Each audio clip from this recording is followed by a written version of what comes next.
न लिखना मंत्र गीता का और न आयतें कुरान का। न लिखना मंत्र गीता का, न आयतें कुरान का, क्योंकि मजहबी चार दीवारी से ऊपर प्रेम हिंदुस्तान का। मजहबी चार दीवारी से ऊपर प्रेम हिंदुस्तान का।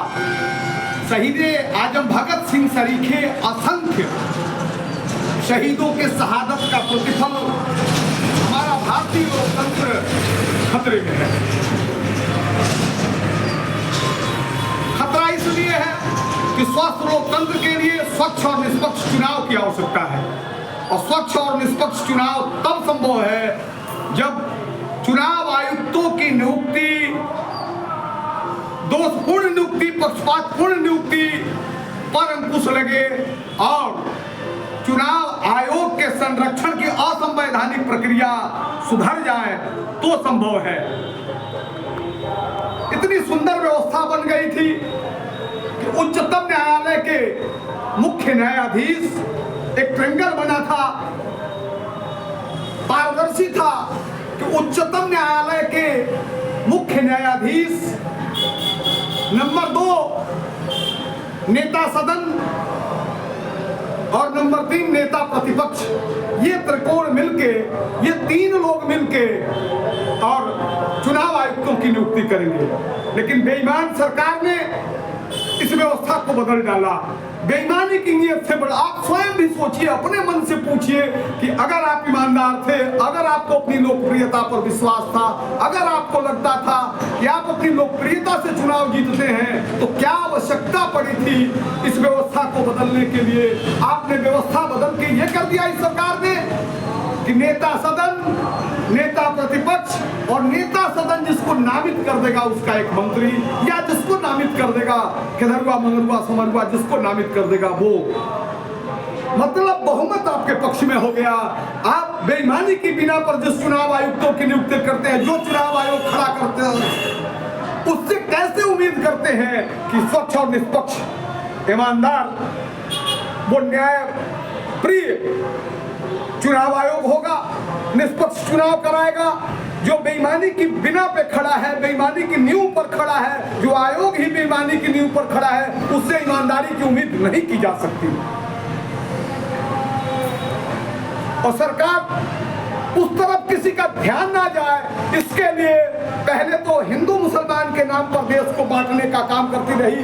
वो अस्त्र जब फीका पड़ने लगा, वो अस्त्र जब लगा कि कमजोर पड़ रहा है, तब अगड़ों पिछड़ों दलितों के नाम पर इस देश को बांटना चाहती है, इस देश को विभक्त करना चाहती है।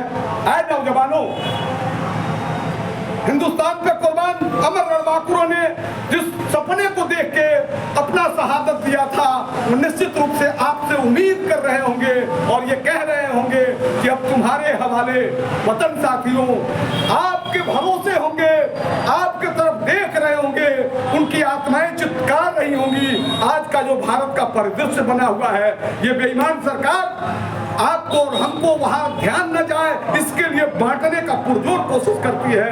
कभी मजहब के नाम पर, धर्म के नाम पर, जाति के नाम पर हमको आपको इकट्ठा रख के चैन से इन बिंदुओं पर आप चर्चा करें, ऐसा नहीं करने देती है। इसलिए आगाह होइए, ऐ नौजवानों, आपके भरोसे है ये हिंदुस्तान, हिंदुस्तान का लोकतंत्र जो हमारे शहीदों के सपनों का भारत था, भारतीय लोकतंत्र था, वो आपके भरोसे है। और आपके तरफ देख के ये कह रहे होंगे, बार बार कह रहे होंगे कि अब तुम्हारे हवाले वतन साथियों।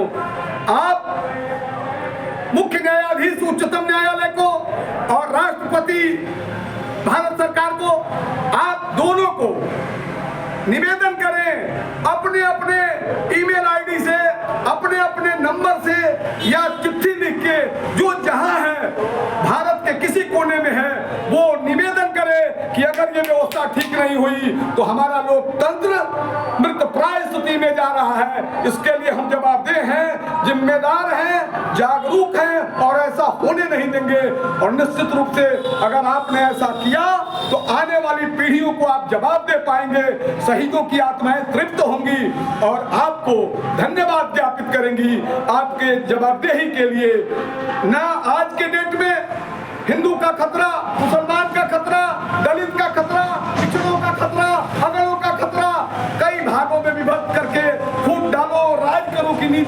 काम करने वाली सरकार चाहती नहीं है कि हम इकट्ठा होके चैन से एकाग्र होके और इस विषय पर, इस बेईमानी पर हमारी नजर जाए। और ये बेईमान सरकार, ऐसे ही बेईमानी की बिना पर सरकार बनाने वाले लोग इस सत्ता का दुरुपयोग करके और देश के संसाधन को बर्बाद करें। मेरा अपना कहना है कि न हिंदू खतरे में है, न मुसलमान खतरे में है, इन ढोंगियों की वजह से हमारा हिंदुस्तान खतरे में है। ऐ नौजवानों, जागो, एकत्र हो जाओ और सन्मत करके इन अव्यवस्थित व्यवस्था को, इस असंवैधानिक व्यवस्था को, इस दुष्पूर्ण व्यवस्था को और इस पक्षपातपूर्ण व्यवस्था को समाप्त करने के लिए इनकलाब का उद्घोष करो। जय हिंद।